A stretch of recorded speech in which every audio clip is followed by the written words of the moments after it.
ডিম সিজারের মতো দাগি সন্ত্রাসীদের প্রার্থিতার সুযোগ দিয়ে ও গণহত্যার সম্মতি উৎপাদনকারী শিক্ষকদের প্রশাসনে রেখে ডাকসুকে পরিহাসে পরিণত করা যাবে না। সাংবাদিক বন্ধুগণ, ডাকসু নির্বাচন প্রক্রিয়া শুরু হওয়ার বহু আগে থেকেই আমরা বিশ্ববিদ্যালয় প্রশাসনকে এই দাবি জানিয়ে এসেছি যে শুধু গত বছর জুলাই অভ্যুত্থানকালে নয়, বরং বিগত আওয়ামী লীগ আমলে বিভিন্ন সময়ে ছাত্রলীগ সংশ্লিষ্ট যে সকল ব্যক্তি শিক্ষার্থী নিপীড়ন সহ বিবিধ ফৌজদারি অপরাধের সাথে সম্পৃক্ত ছিল তাদের তালিকা প্রকাশ করে তাদের বিশ্ববিদ্যালয় থেকে বহিষ্কার করে প্রশাসনের তরফ থেকে তাদের নামে মামলা করতে হবে। কিন্তু বিশ্ববিদ্যালয় প্রশাসন জুলাইয়ে হামলাকারীদের একটি তালিকা প্রদান করলেও গত 16 বছরে বিবিধ হামলাকারীদের তালিকা প্রদান করতে সক্ষম হয়নি।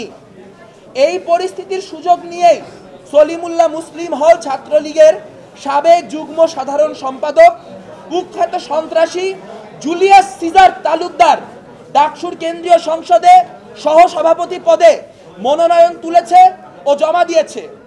অন্যান্য সন্ত্রাসীরাও এই একই প্রক্রিয়ায় মনোনয়ন তুলছে কিনা তা নিয়ে আমরা শঙ্কিত। আমরা স্পষ্ট বলতে চাই, কোন নিপীড়ককে ডাকসু নির্বাচনে অংশগ্রহণ করতে দেওয়া হলে বাংলাদেশ ছাত্র ইউনিয়ন অন্যান্য অংশীজনদের সাথে নিয়ে তার বিরুদ্ধে দুর্বার আন্দোলন গড়ে তুলবে। নিপীড়কদের বহিষ্কার করে নিশ্চিত করতে হবে যেন তাদের প্রার্থী হওয়ার কোনো আইনি সুযোগ না থাকে।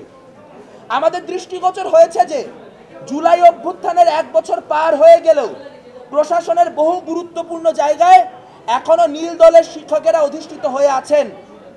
ডাকসু নির্বাচনে হল কেন্দ্রিক প্রচারণা অত্যন্ত গুরুত্বপূর্ণ ভূমিকা রাখবে, অথচ আমরা দেখতে পাচ্ছি একাধিক হলে প্রাধ্যক্ষের ভূমিকায় এখনো এমন শিক্ষকরা আছেন যারা গত বছর 3রা আগস্ট পর্যন্ত জুলাই অভ্যুত্থানকে জঙ্গিবাদ হিসেবে আখ্যা দিয়ে গণহত্যার পক্ষে সম্মতি উৎপাদন করে মিটিং মিছিল করেছেন।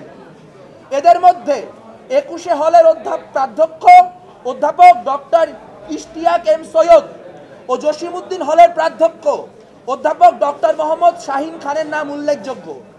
আমরা বারংবার এই শিক্ষকদের পদচ্যুত করার দাবি করলেও প্রশাসন কর্ণপাত করেনি।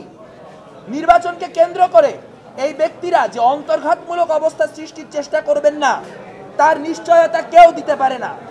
তাই সুষ্ঠু নির্বাচনের স্বার্থে অবিলম্বে তাদের পদ থেকে অপসারণ করা জরুরি। কিছুদিন আগে ঢাকা বিশ্ববিদ্যালয়ে জাতীয়তাবাদী ছাত্রদলের হল কমিটি দেওয়াকে কেন্দ্র করে আমরা বিশ্ববিদ্যালয়ে একটি মব পরিস্থিতি দেখতে পেয়েছি। গেস্ট রুম ও গণরুমকে কেন্দ্র করে শিক্ষার্থীদের যে ট্রমা তাকে কাজে লাগিয়ে একটি গোষ্ঠী সংগঠনগুলো ও শিক্ষার্থীদের মুখোমুখি দাঁড় করানোর চেষ্টা চালিয়ে যাচ্ছে। বিশ্ববিদ্যালয় প্রশাসন হল এলাকায় রাজনৈতিক কর্মকাণ্ড পরিচালনার রূপরেখা প্রণয়নের নিমিত্তে একটি কমিটি গঠন করলেও সেই কমিটি এখন পর্যন্ত হলে রাজনৈতিক কর্মকাণ্ড পরিচালনার কোনো কোড অফ কন্ডাক্ট নির্ধারণ করতে পারেনি। ডাকসু নির্বাচনকে সামনে রেখে সাংগঠনিক গতিশীলতা বৃদ্ধির লক্ষ্যে ঢাকা বিশ্ববিদ্যালয় ছাত্র ইউনিয়ন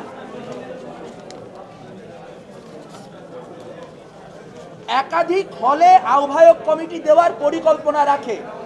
এই কমিটিগুলি প্রকাশ করা হলে নতুন করে মব পরিস্থিতি তৈরি করা হবে কিনা তাই নিয়ে আমরা শঙ্কিত।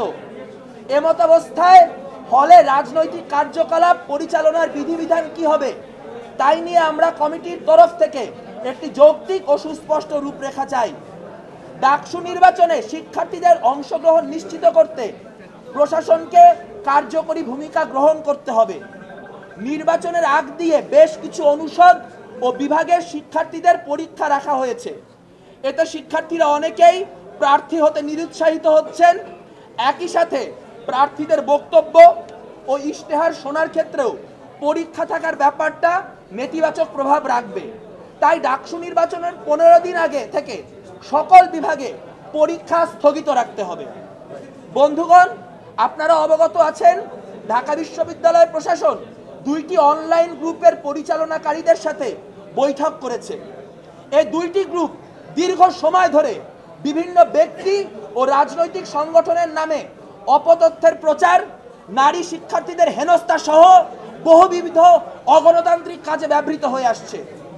অনলাইন মাধ্যমে নির্বাচনের গণতান্ত্রিক পরিবেশ নিশ্চিত করতে হলে এই প্ল্যাটফর্মগুলোকে নিয়মের অধীনে নিয়ে আসার গুরুত্ব অপরিসীম। কিন্তু বিশ্ববিদ্যালয় প্রশাসন তা না করে এই প্ল্যাটফর্মগুলোকে নানাভাবে বৈধতা দিয়ে আসছে। অথচ এই গ্রুপগুলোর মাধ্যমে একটি প্ল্যাটফর্ম পরিচালনা করেন কুখ্যাত সন্ত্রাসী ডিম সিজার। সাংবাদিক বন্ধুগণ, এই পরিস্থিতিতে একটি গণতান্ত্রিক, স্বচ্ছ ও সর্বোচ্চ অংশগ্রহণমূলক ডাকসু নির্বাচন নিশ্চিতের জন্য বাংলাদেশ ছাত্র ইউনিয়ন, ঢাকা বিশ্ববিদ্যালয় সংসদ নিম্নোক্ত দাবি দাওয়া উত্থাপন করছে। 1. অনতিবিলম্বে আওয়ামী লীগ শাসনামলে শিক্ষার্থী নিপীড়নের সাথে জড়িত সকল ব্যক্তির তালিকা প্রকাশ করে তাদের বিশ্ববিদ্যালয় থেকে বহিষ্কার করতে হবে। সকল নিপীড়কের প্রার্থিতা বাতিল করতে হবে। 2. জুলাই অভ্যুত্থান চলাকালে ছাত্র হত্যার পক্ষে সম্মতি উৎপাদনকারী নীল দলের শিক্ষকদের বিভিন্ন হলের প্রভোস্ট পদ থেকে অপসারণ করতে হবে। 3. রূপরেখা প্রণয়ন কমিটিকে অবিলম্বে বিশ্ববিদ্যালয়ের হলগুলিতে রাজনৈতিক কর্মকাণ্ড পরিচালনার ও নির্বাচনী প্রচারণার নিয়ম নীতি কি হবে সেই বিষয়ে স্পষ্ট নির্দেশনা দিতে ও তা বলবৎ করতে হবে। 4.